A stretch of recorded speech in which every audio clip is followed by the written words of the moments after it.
Ever feel like your Bitcoin is kind of just out there, like walking a tightrope, with all the dangers lurking online, keeping it on an exchange or even in a software wallet?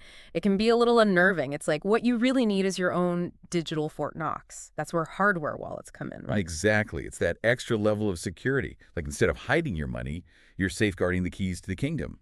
And the best part, you've got that access from anywhere in the world. Okay, I like that. So for those tuning in who are thinking, hold on a sec, my Bitcoin needs a physical wallet, break it down for us. What exactly is a hardware wallet? So a hardware wallet, it's a little device, right? Kind of like a high security USB drive, specifically designed to keep your Bitcoin safe. And it stores the most important thing, the thing that really proves you own your Bitcoin, your private key. And the key here, pun intended, is that this all stays offline. Yeah, you got it. See, unlike exchanges or software wallets, those things are out there Yeah. on devices connected to the internet, prime targets, really. A hardware wallet, though, keeps those private keys locked down, Ah. away from prying eyes. So we're talking about taking Fort Knox level security into our own hands. I like it. One thing that stood out to me in the research was this whole recovery seed thing.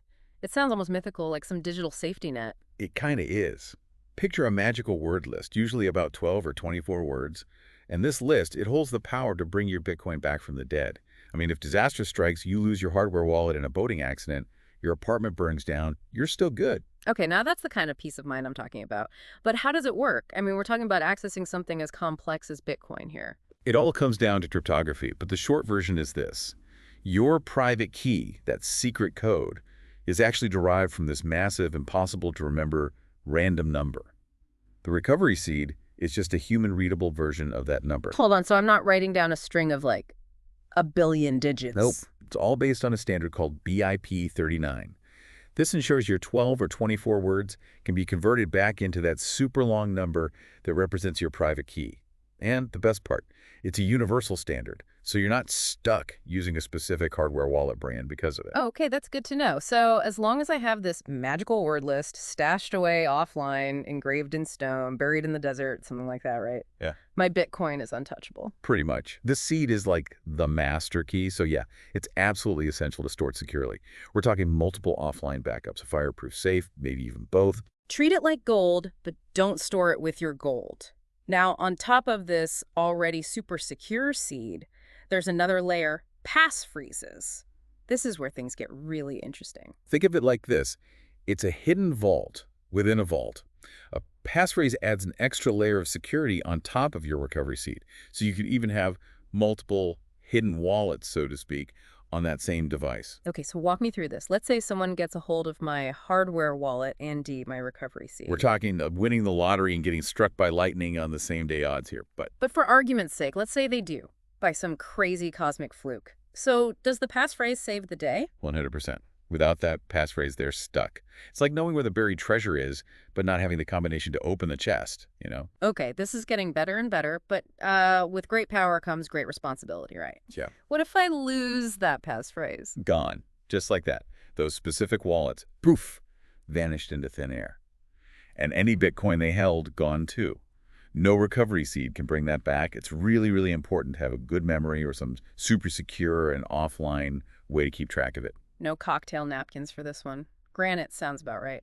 So we've got our impenetrable vault, we've got our master key, we've got our secret knock. Anything else standing between my precious Bitcoin and the outside world? Well, there's one more crucial feature, and this one is probably the most familiar of the bunch.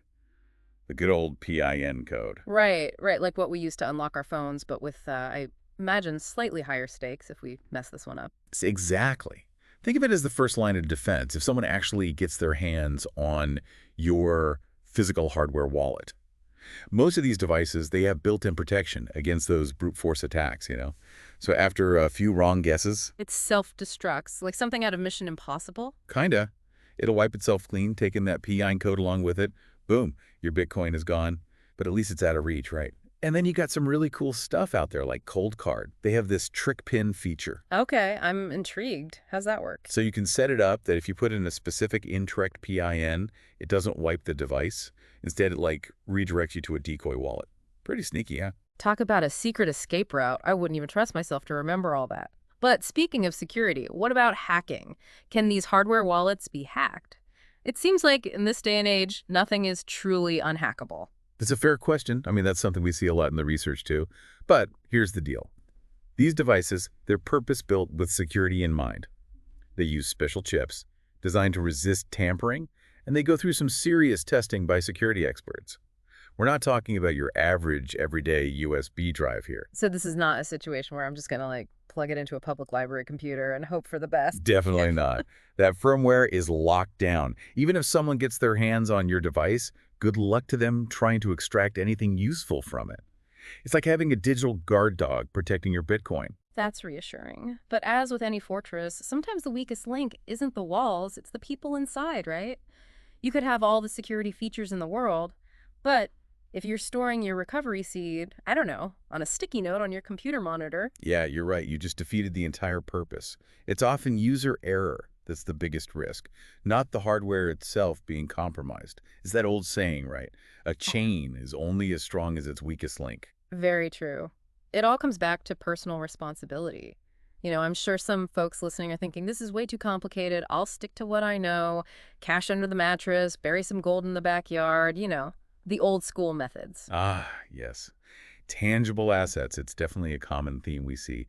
And, while there's something to be said for physically holding your assets, these traditional methods, they come with their own set of challenges. Yeah, like trying to send a gold bar across the internet or hoping your mattress doesn't catch fire. Exactly.